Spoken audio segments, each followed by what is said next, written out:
नमस्कार। एक पता नहीं आपने सुनी है या नहीं, एक पुरानी कहानी है।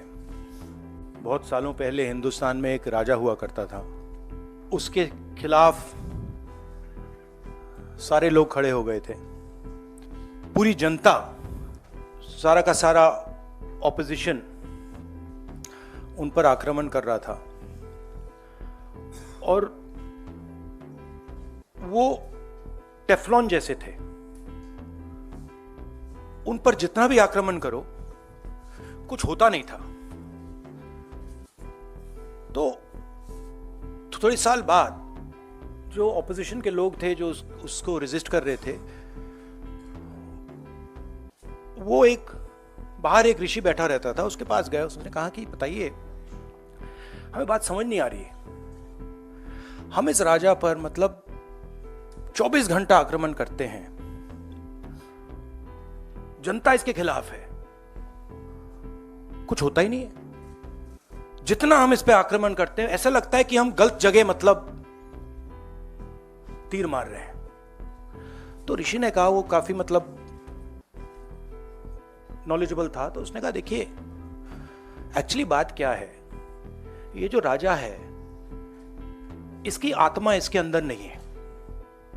इसकी आत्मा वहां पे पीछे एक छोटा सा घर है, वहां पे एक पिंजड़े में एक तोता बैठा है। इसकी जो आत्मा है ना, वो उस तोते के अंदर है। उस तोते को जाके आप पकड़ लीजिए,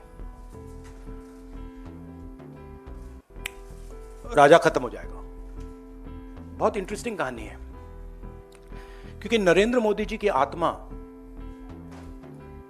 अदानी में है। तोता कहीं बैठा है, राजा कहीं बैठा है, और बहुत समय के लिए सारी की सारी ऑपोजिशन राजे पे अटैक कर रही थी।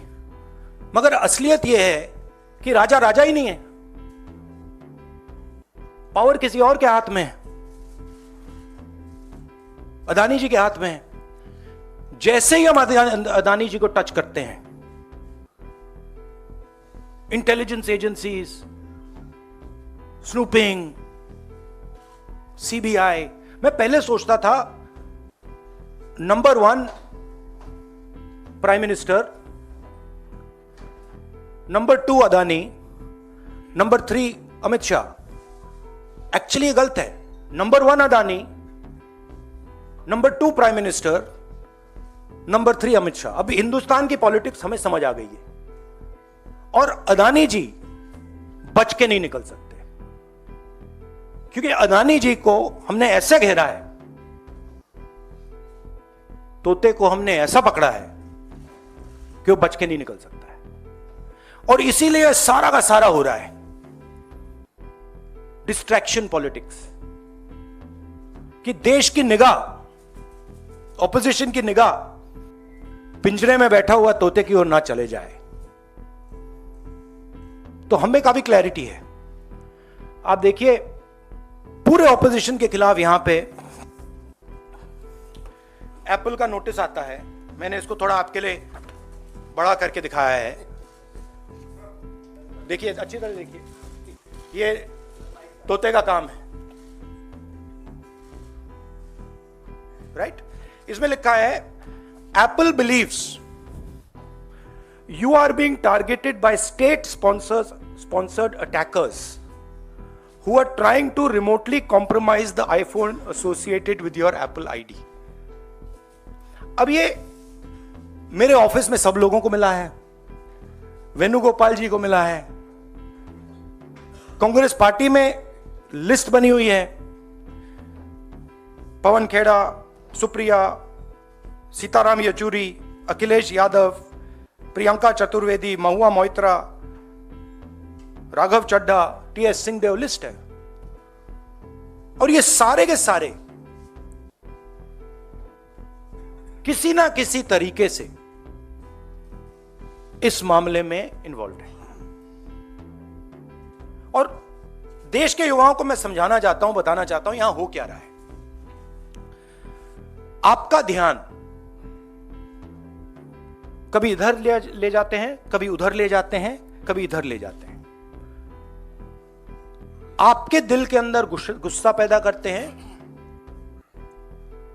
और जब आपके दिल में नफरत आती है, गुस्सा आता है, जो आपका भविष्य है, जो इस देश की पूंजी है, जो इस देश का धन है, उसको उठा के ये लोग ले जाते हैं।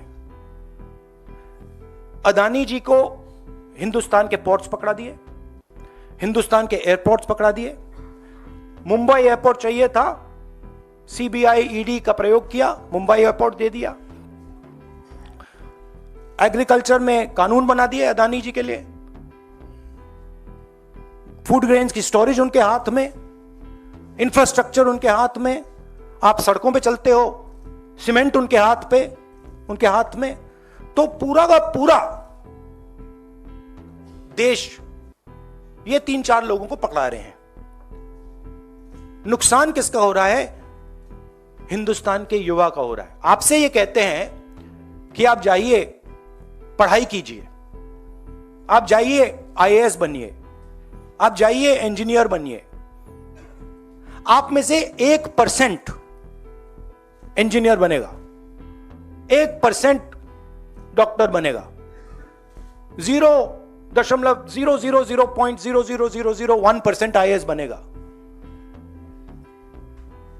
तो ये आपको झूठे भविष्य का वायदा करते हैं, और जो आपका धन है आपके आंखों के सामने आपसे छीन के ले जा रहे हैं। यह हिंदुस्तान की आज सच्चाई है।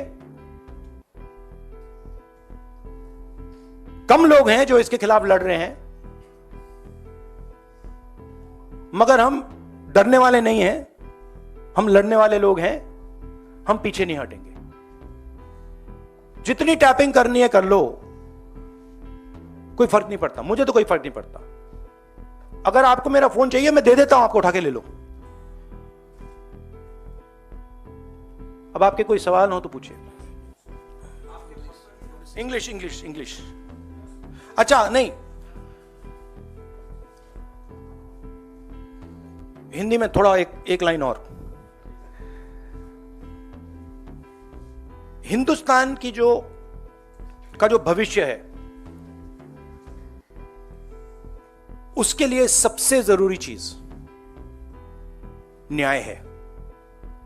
अगर इस देश में, इस देश की जनता को, इस देश के युवाओं को न्याय ना मिले